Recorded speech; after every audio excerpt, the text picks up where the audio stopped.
Sir मैं इसको experience कर रही हूँ because from last year I am in the same journey of entrepreneur. तो बहुत बार वो डेस्परेट एनर्जी होती है जिसके कारण स्लीपलेस नाइट्स होती हैं। तो yes I really can relate. जिस तरह आपने कुछ सॉल्यूशन दिए तो आई विश कि थोड़ा सा और इसको एलैबोरेट कर सके सो दैट मैं अपने लिए हम लोग इस इंडस्ट्री में हम ये सुन रहे हैं कि एक्शन स्टेप लो, अपने आप को पुश हार्ड करो, जितनी अपनी लिमिट्स है उनको क्रश करो। ये सब करते या सुनते कहीं ना कहीं माइंड हैवी हो जाता है। और for me my natural state is when I feel light. तो जब मैं हैवी फील कर रही हूँ तो मैं अपने नेचुरल स्टेट में अपना नेचुरल नहीं दे पा रही हूँ, अपना ट्रूएस्ट पोटेंशियल। देखिए, इसको ना बड़े ध्यान से समझना पड़ेगा, क्योंकि अगर आप बहुत ज़्यादा नेचुरल हो गए तो भी गड़बड़ हो जाएगी, तो आप काम ही नहीं करेंगे। उसको लेजीनेस बोल सकते हैं। और अगर बहुत ज़्यादा डिस्परेट हो गए तो माइंड के लेवल पे रेस्टलेस हो जाओगे, तो भी अपनी आप नेचुरल स्टेट से दूर हो। इनफैक्ट नेचुरल स्टेट के अगर पास रहना है तो आपको मॉडरेटली एक्टिव रहना है लाइफ में हमेशा। अभी मॉडरेट एक्शन क्या होता है? Inaction is not natural state. उसको नेचुरल स्टेट मत समझ लेना। अगर उस हिसाब से देखा जाए तो सड़क के साइड में जो भैंस बैठी है वो नेचुरल स्टेट में है। कोई भी हॉर्न बजा रहा है, पीछे जैम लग रहा है, उसको कोई फर्क नहीं पड़ रहा है, बैठी है। तो क्या वो नेचुरल स्टेट है?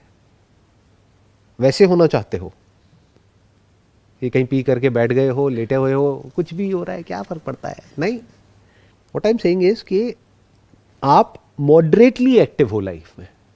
अब मॉडरेटली एक्टिव कैसे होते हैं?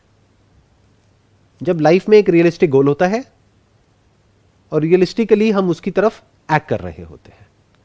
ना तो जरूरत से ज्यादा एक्साइटेड है, ना बहुत परेशान है। ये दोनों ही अननेचुरल स्टेट है। जैसे मैंने आपको बिल्कुल सिंपल एग्जांपल दिया है। अब आपके ऊपर है, आप पहाड़ तोड़ रहे हो या एक पत्थर तोड़ रहे हो। वो पत्थर बड़ा भी हो सकता है, छोटा भी हो सकता है, और बड़ा पहाड़ भी हो सकता है। तो जितना बड़ा आप कुछ करने की कोशिश कर रहे हो, उतना ही आपको ये समझना होगा, उतना टाइम लगेगा, उतना पेशेंस चाहिए। उसी हिसाब से एक्सपेक्टेशंस को सेट करना होगा, उसी हिसाब से स्टेप्स उठाने होंगे। इन अदर वर्ड्स, छोटे छोटे स्टेप्स उठाते चले जाना है सही डायरेक्शन में, और रिलैक्स्ड रहना है। मतलब खाली भी नहीं बैठे रहना है, क्योंकि अगर आप वो हो गए तो फिजिकली मेंटली आप आलसी हो जाओगे। जैसे ही आलसी हो गए तो फिजिकल लेवल पे प्रॉब्लम शुरू हो जाएंगी। जैसे फिजिकल लेवल पे प्रॉब्लम शुरू होगी तो माइंड के लेवल पे प्रॉब्लम शुरू हो जाएगी। अगर मैं इसको एक और तरीके से पुट करूं तो 3 तरह की स्टेट्स होती हैं हमारे माइंड की और बॉडी की। एक होती है सात्विक, एक होती है राजसिक, एक होती है तामसिक। सुना है आपने इन तीनों के बारे में? पहले बात करते हैं तामसिक। तामसिक क्या है? बोलते हैं जैसे खाना भी है तो ये तामसिक है, ये सात्विक है, ये राजसिक है।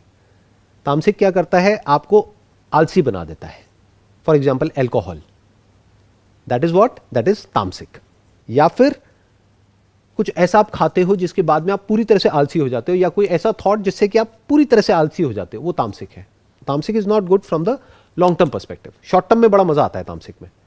और ये मत समझ लेना कि तामसिक बुरा है, क्योंकि जो हम डेली सोते हैं 7-8 घंटे, वो तमस की वजह से ही होता है। तो ये तीनों ही चाहिए हमको, बट लिमिट में चाहिए। लोग क्या होता है, माइंड लोगों का इतना एनालिटिकल नहीं होता है, तो वो क्या करते हैं, एकदम से एक्सट्रीम में भागते हैं कि तामसिक बुरा है। अरे बुरा नहीं है, क्योंकि अगर नींद ही नहीं आएगी आपको और भागते ही रहोगे तो वो किस काम का है? तामसिक अच्छा है, बट जिस टाइम पे तामसिक की जरूरत है उस टाइम पे, यानी रात के वक्त। रात के 10-11 बज गए हैं, आपको नींद आनी शुरू हो चुकी है। अब आपने अपना मोबाइल ऑफ कर दिया है, टेलीविजन ऑफ कर दिया है, धीरे धीरे एक जोन में जा रहे हो और सो गए हो। दूसरी एक स्टेट होती है राजसिक। राजसिक मतलब क्या? अब हम राज करना चाहते हैं इस दुनिया पे, you want to be in control. ये थॉट की स्टेट है। तामसिक में थॉट डीएक्टिवेट हो जाता है। राजसिक में क्या होता है? थॉट जरूरत से ज्यादा एक्टिवेट हो जाता है, जिसकी वजह से फिजिकली आप अनईजी फील करते हो। शॉर्ट टर्म में मजा आता है उस स्टेट में, क्योंकि एक एनर्जी, एक रश फील होता है बॉडी में, लेकिन उसकी वजह से गुस्सा भी बहुत आता है। हर प्रॉब्लम की जो जड़ है वो काम है। काम मतलब कामना। जब कामना पूरी नहीं होती है तो क्रोध आता है, और जब कामना पूरी हो जाती है तो लोभ आता है। दोनों ही अननेचुरल स्टेट है। तो दोनों की जड़ क्या है? कामना। अब कामना को क्या हम छोड़ दें? क्योंकि छोड़ देंगे तो तामसिक हो जाएंगे। तो कामना होनी चाहिए, बट क्या? काम करने की कामना, जिसको निष्काम कर्म बोलते हैं। कर्म कर रहे हो, लेकिन उसमें लालच नहीं है। क्यों कर रहे हो? अपनी सेल्फ ग्रोथ के लिए। तो मैंने कैसे रियलिस्टिक बनाया अपनी उस एक्सपेक्टेशन को कि मैं ये जो कर रहा हूं, ये जो नया प्रोजेक्ट, वो इसलिए कर रहा हूं क्योंकि कुछ सीखने को मिल रहा है, इसीलिए वो शुरू किया था। और में तो मेरा इंटरेस्ट ही नहीं है और पैसे में। अगर हो तो जितना मैं अपने बिजनेस से कमा रहा हूं उससे 100 गुना ज़्यादा मैं यहाँ से कमा सकता हूं आज की डेट में, ये जो मैं सेशंस कर रहा हूं। बट उसमें तो मेरा इंटरेस्ट ही नहीं है। लेकिन हुआ क्या कि जब शुरू किया और उसको करता रहा तो एक ऐसे जोन में चले गए जो ग्रीड वहां पर पैदा हो गई थी। तो उस ग्रीड की वजह से अनईजीनेस आ रही थी। आप रिलेट कर पा रहे हो इस सबको? देख पा रहे हो ना? हाँ, ये पूरी की पूरी एक साइकिल है। बट अगर फंडामेंटल्स आपको क्लियर है तो इस प्रॉब्लम को आप सॉल्व कर सकते हो।